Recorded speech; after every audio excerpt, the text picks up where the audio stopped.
Well, hello and welcome to Bailey Brew Sports Chat. I'm Ironman Herb Bailey, and with me is head coach Bubba Dorman from USC Salk baseball. We're going to talk baseball, which is pretty good. If you can see I have a tan right now, is because I just came literally last night back from Red Sox spring training in Fort Myers, Florida. My pilgrimage to see my boys, and it was a fun time and a lot to share as the weeks go ahead. But I got to meet some good players and got to talk to some of them, and actually I'm going to talk to the coach about what Chili Davis said to one of the minor leaguers, and I'm sure he's probably saying the same thing to his players. The steam from the Charlie Harper mug. Today, now if you remember, the last show I had the basketball coach, Coach Hendren, on, and I was telling him that look out for Monmouth University in the NCAAs. Well, Monmouth did not make the NCAAs, they made the NITs. So, my daughter, who graduated from Monmouth, is not a happy lady right now. But the steam from the Charlie Harper mug is saying Monmouth is going to go all the way in the NIT. And I hope so, because they faced in the season. They should have been in the NCAAs, but they just didn't do it. But we're going to talk to Bubba about baseball, as he put the mug down here. And as we're taping this, it is like 40 degrees and cold in South Carolina. So anti-South Carolina, it's not funny. But we're going to talk baseball, and the team right now is 13-13, and is that where you thought they would be at this point right now? That's where we hope we'd be. Okay, all right. So it's a good thing. Yes, sir. It's a good thing that you're 13. Have you started region play yet? No, sir. We start region play in 2 more weeks. 2 more weeks, and that's when really the baseball season. I think the collegiate baseball season, when they start going to region play, that's when this fun starts. And yes, sir. Some rivalry games. You got Spartanburg coming up, don't you? Well, we have Spartanburg this coming weekend. We're going to play them a 4-game series at their place out of conference. Okay. And that will give us some idea where we stand. Okay. Because they're usually one of the better teams, and word on the street is they have some really good pitching. Oh, it's all about pitching too. It's all about pitching in baseball. So, Coach, before you got to USC Salk, what was your journey? How did you start coaching? I know. It's a question. That's a tough question. Right before I came to Salk, I was at USC. I was at Newberry College for 3 years. Prior to that, I was at Coastal Carolina for 2 years. Prior to that, I was at Virginia Military Institute for 1 year. And prior to that, I spent 1 semester at Soccer High School coaching with my old college coach, John Daugherty. Prior to that, I spent 1.5 years as a volunteer at Spartanburg Methodist College. And prior to that, I spent 6 years at USC Spartanburg, which is now called Upstate, okay, as the head coach. And prior to that, I was at Southside High School in Greenville for 2 years.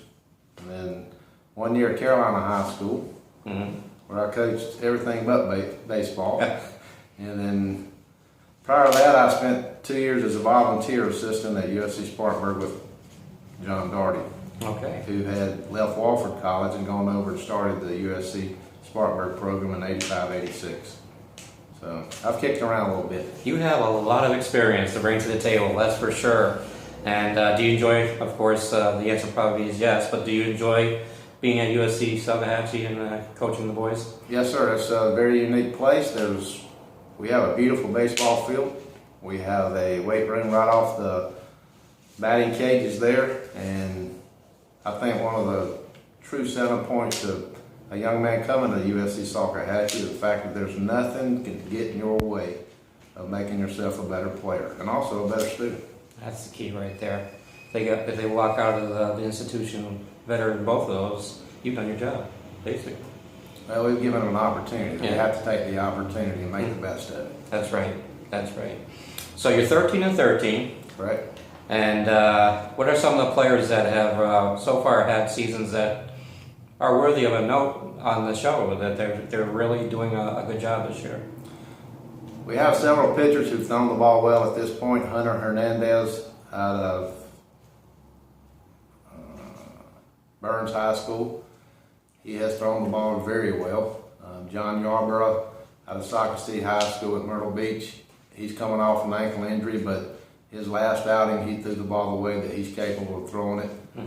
Will G out of Jefferson Davis Academy up in Blackville has thrown the ball extremely well, except for one inning here or there. A local young man, Joshua Craven, has come out of the bullpen and thrown some nice innings for us. Has not given up an earned run yet. Let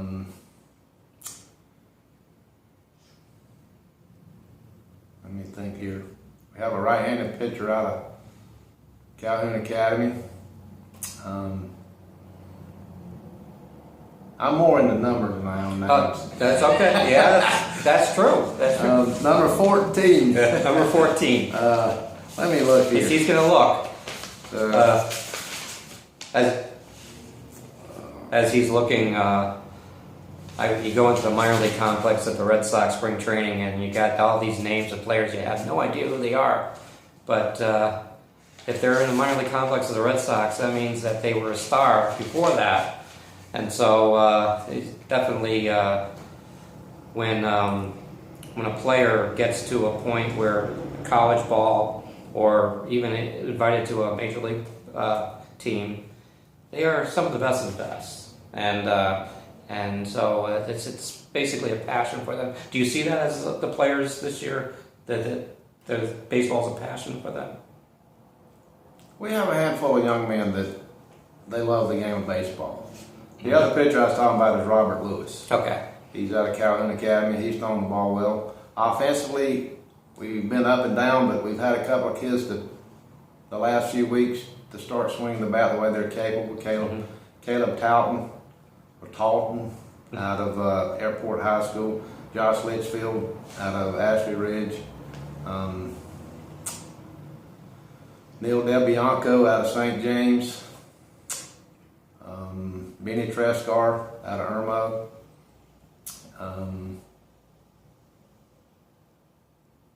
Let me see, they got to be somebody else. Cody. Cody Adams out of Saluda has had a tremendous year. He's been a big surprise for us, swinging the bat, playing the outfield. So I think we're hitting a stride at a good time. Really good time of the year to hit this stride. Now, when I was at Fort Myers this past weekend, Red Sox hitting coach Chili Davis, a former major leaguer, he took one of the minor leaguers aside, and I was like, from me to you almost, I could hear everything they were saying.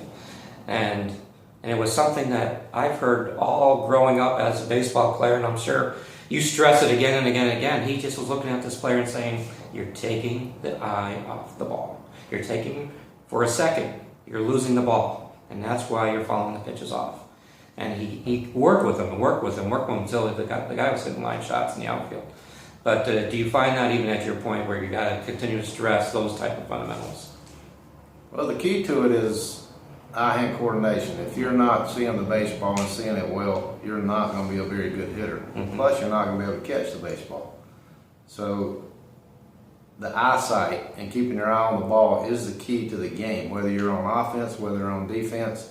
It has been proven that during an at-bat, if you blink while the ball's in the air, it travels over 12 feet.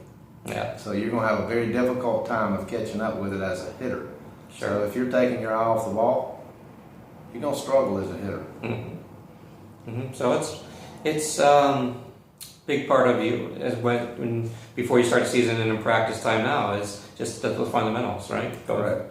You try from a hitting standpoint, you try to get young men into balance. A lot of young men don't understand balance, and I'm a big proponent that everything wraps around balance, because if you have good balance or good posture as a hitter, even as a thrower, then you're going to have a better opportunity of making square contact with the baseball. Yeah, exactly.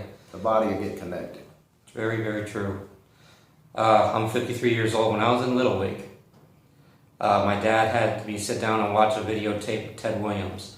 And Ted Williams was talking baseball, and he looked at the screen and he said, all you young hitters, swing the bat 100 times a day. Swing the bat. And my dad had me out there swinging the bat 100 times a day.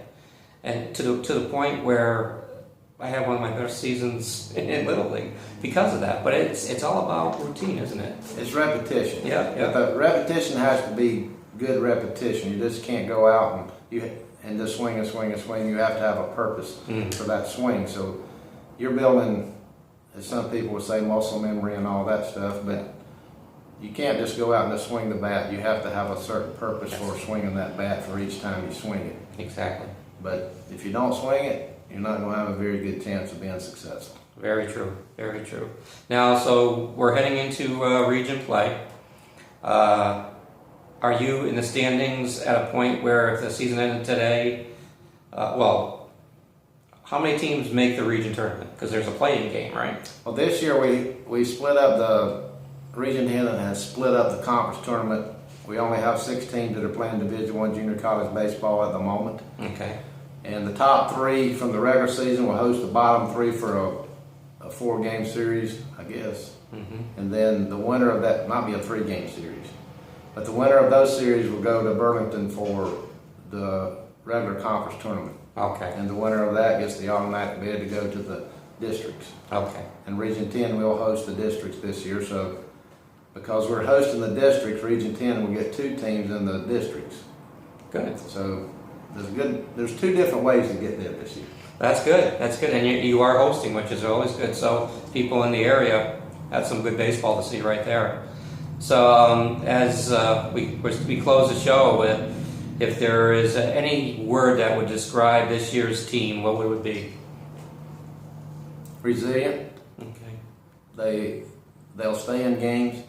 One of my biggest concerns when we started the season was being able to finish. And to this point, they have learned to do that. They'll stay in games. They compete very well. And they found ways to stay in games and win some late. So that's a good sign going into the second half of the season. Okay. Thank you, Coach Dorman. Thanks for coming on. This is Herb Bailey saying until next time, we'll see you on Bailey.